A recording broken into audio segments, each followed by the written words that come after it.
Hello everyone, welcome to visa square immigration. My name is Neeraj.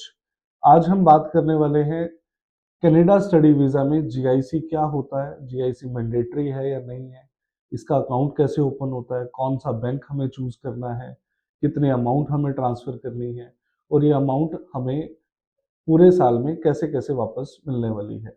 तो इसके सारे concept हम क्लियर करेंगे। बात करते हैं जीआईसी की। जीआईसी की फुल फॉर्म होती है guaranteed investment certificate. Mostly countries में अगर हम स्टडी के लिए जाते हैं तो हमें 1 ईयर का जो लिविंग एक्सपेंस है वो शो करना होता है, या अपने इंडियन अकाउंट में या फिर वो हमें साथ में कैरी करना होता है। ऑस्ट्रेलिया, न्यूजीलैंड या और कोई डेवलप्ड कंट्री है, इनके केसेस में हमें अपने इंडियन अकाउंट में ही इतनी अमाउंट शो करनी होती है जो उनके 1 ईयर लिविंग एक्सपेंस के इक्वल होते हैं। ये अमाउंट डिसाइड करती है वहाँ के मिनिस्ट्री या वहाँ के इमिग्रेशन। अब हम बात करते हैं कनाडा की। कनाडा के केस में ऐसा नहीं है कि हम ये अकाउंट अपने ये जो अमाउंट है वो अपने अकाउंट में शो कर दें। यहाँ पे हमें इंडिया में रहते हुए जब हम वीज़ा की फाइल प्रोसेस करते हैं उससे पहले कनाडा के बैंक में एक अकाउंट ओपन करना होता है और उसमें वहाँ के 1 ईयर लिविंग एक्सपेंस ट्रांसफ़र करने होते हैं, जो मंथली बेसिस पे हमें वहाँ जाने के बाद मिलने शुरू हो जाते हैं। ये अमाउंट होती है $10,000, जो 6 सवा 6 लाख के आसपास बनती है। अब हम बात करते हैं ये हमें वापस कैसे मिलते हैं, स्टूडेंट को मंथली बेसिस पे कितनी अमाउंट मिलती है। $10,000 हम अकाउंट में यहाँ से डिपॉजिट कराते हैं। इसमें कुछ $200 अगर हम स्कोशिया बैंक की बात करें तो वो बैंक की प्रोसेसिंग फीस होती है, तो हमें $10,200 अकाउंट में डिपॉजिट कराना होता है। जैसे ही हम कनाडा लैंड करते हैं, अपना अकाउंट वहाँ ओपन करते हैं, सेविंग अकाउंट, तो उस टाइम पे हमें $2,000 इनिशियली मिल जाते हैं। उसके बाद मंथली बेसिस पे हमें $670 अगले 12 महीने तक मिलते रहते हैं। इसमें कुछ इंटरेस्ट भी ऐड होता है, वो इंटरेस्ट बहुत कम है, 0.1 और 0.2% के आसपास, जो अप्रॉक्सीमेट $10 to $40 कैनेडियन के आसपास बनता है।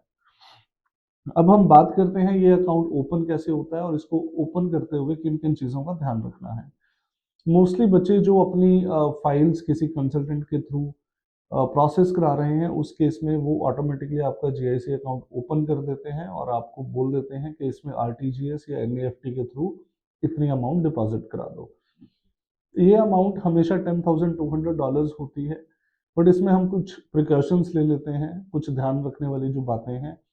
सबसे पहले है कि हमें $10,200 से 10, 20 या $30 कुछ एक्स्ट्रा डिपॉजिट कराना चाहिए, क्योंकि एक्सचेंज रेट चेंज होता रहता है टाइम के साथ इंडिया और कनाडा का।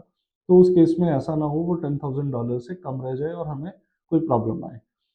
सेकंड जो बात ध्यान रखने वाली है वो ये है कि जो हम अकाउंट ओपन कर रहे हैं जीआईसी का वहाँ के किसी भी बैंक में, उसपे जो नाम है वो आपका बिल्कुल एग्जैक्ट होना चाहिए जो आपके पासपोर्ट पे है और जो आपका इंडियन अकाउंट है।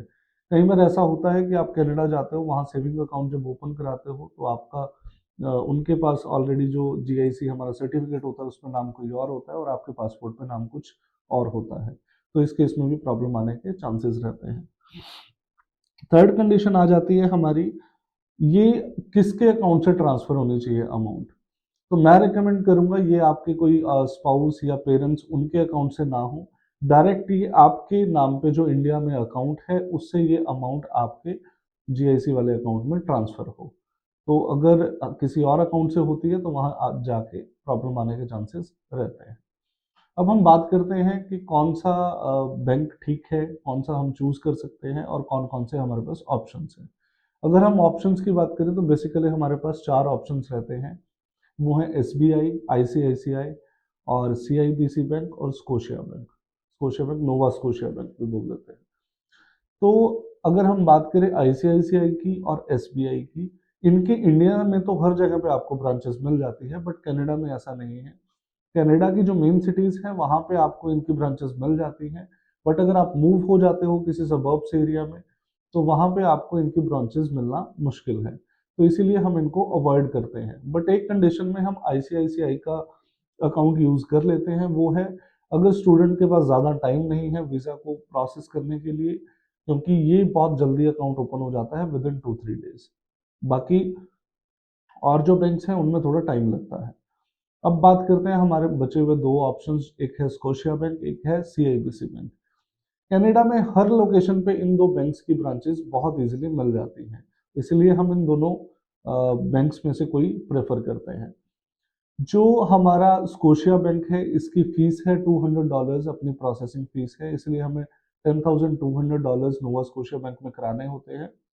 सीआईबीसी के केस में ऐसी कोई फीस नहीं है, बट फिर भी हम स्कोशिया बैंक को प्रेफरेंस देते हैं। उसका रीजन मैं आपको बता देता हूँ। स्कोशिया बैंक में जैसे ही आप जाते हो, वहां जाने के बाद आपका जब सेविंग अकाउंट ओपन होता है तो आपको साथ के साथ $2,000 मिल जाते हैं, प्लस आपको उसके बाद हर 30 डेज के बाद $670 के अप्रॉक्सीमेट अकाउंट में आने शुरू हो जाते हैं अगले 12 महीने के लिए। बट सीआईबीसी बैंक के केस में ऐसा नहीं है। उसमें इनिशियली आपका अकाउंट ओपन होता है, उसके बाद थोड़े दिनों बाद आपको $2,000 आते हैं, फिर उसके बाद आपको 45 डेज के बाद आपकी इंस्टॉलमेंट्स में जो बची हुई अमाउंट है वो आनी शुरू होती है। तो उसमें बच्चे को अपने अकोमोडेशन और जो एक्सपेंसेस होते हैं वो मैनेज करने मुश्किल हो जाते हैं, इसलिए हम प्रेफर करते हैं स्कोशिया बैंक। अब हम बात करते हैं, जैसे ही आप कनाडा में लैंड करते हो तो आपका अकाउंट ओपनिंग का क्या प्रोसेस रहता है। जैसे ही आप स्टडी वीज़ा पे कनाडा जाते हो, आपको सबसे पहले तो सिन आपका अप्लाई होता है। सिन नंबर मिलने के बाद फिर आपके 4 डॉक्यूमेंट्स हैं जो लेके आपको बैंक जाना होता है। स्कोशिया बैंक के केस में आपको पहले ही कॉल करके अपॉइंटमेंट लेनी पड़ती है। वहाँ आपको एटलीस्ट 2 घंटे तो मिनिमम लग ही जाते हैं। जाके उनके 6-7 स्टेप्स होते हैं जो वो आपको एक्सप्लेन करते हैं। आपको 4 डॉक्यूमेंट हैं जो साथ में कैरी करने होते हैं। एक आपका स्टडी परमिट होता है, एक आपका सिन नंबर होता है। सिन नंबर आपका एड्रेस प्रूफ के लिए यूज़ होता है। एक आपका ये जीआईसी सर्टिफिकेट होता है और एक हमारा वैलिड पासपोर्ट होता है। ये डॉक्यूमेंट लेके आपने बैंक जाना है, वो आपका सेविंग अकाउंट ओपन कर देते हैं। अकाउंट ओपन होने के साथ-साथ आपको ये $2,000 आपके अकाउंट में ट्रांसफ़र हो जाते हैं। इसके अलावा वो आपका मोबाइल पोर्टल, उस पे अपनी ऐप इंस्टॉल कर देते हैं, डेबिट कार्ड्स की सारी कंडीशंस बता देते हैं, सेम क्रेडिट कार्ड के साथ है। तो ये सारा प्रोसेस आपका अप्रॉक्सीमेट 2 घंटे ले लेता है। उसके बाद बहुत स्मूथली ये प्रोसेस चलता रहता है और मुझे नहीं लगता कभी किसी स्टूडेंट को कोई इसमें प्रॉब्लम आती है। तो ये था सारा प्रोसेस जीआईसी का। अगर इसमें कोई भी डाउट्स हों या मैंने कोई पॉइंट मिस कर दिया है तो आप कमेंट सेक्शन में कमेंट कर सकते हो। हमारी टीम उस पर रिवर्ट जल्दी से जल्दी कर देगी। इसके अलावा हम भी कनाडा की जो स्टडी वीज़ा की फ़ाइल है वो प्रोसेस कराते हैं। हमारे मंथली बेसिस पे 5, 6, 10 वीज़ाज़ आते रहते हैं। अगर किसी को हमारे थ्रू फ़ाइल प्रोसेस करानी है तो नीचे दिए गए नंबर्स पे आप कॉल कर सकते हो, हमारी टीम के टच में आ सकते हो। इवन अगर आपके डाउट्स होते हैं, आप कहीं फ़ाइल और भी कहीं और प्रोसेस करा रहे हो, उसके बाद आपको कोई डाउट्स हैं, कोई चीज़ें क्लियर करनी है, तो भी आप फ्री ऑफ कॉस्ट हमारी टीम को कॉल करके उनसे वो अपने डाउट्स क्लियर कर सकते हो। Thank you so much for watching this video. Please like and subscribe. Thank you.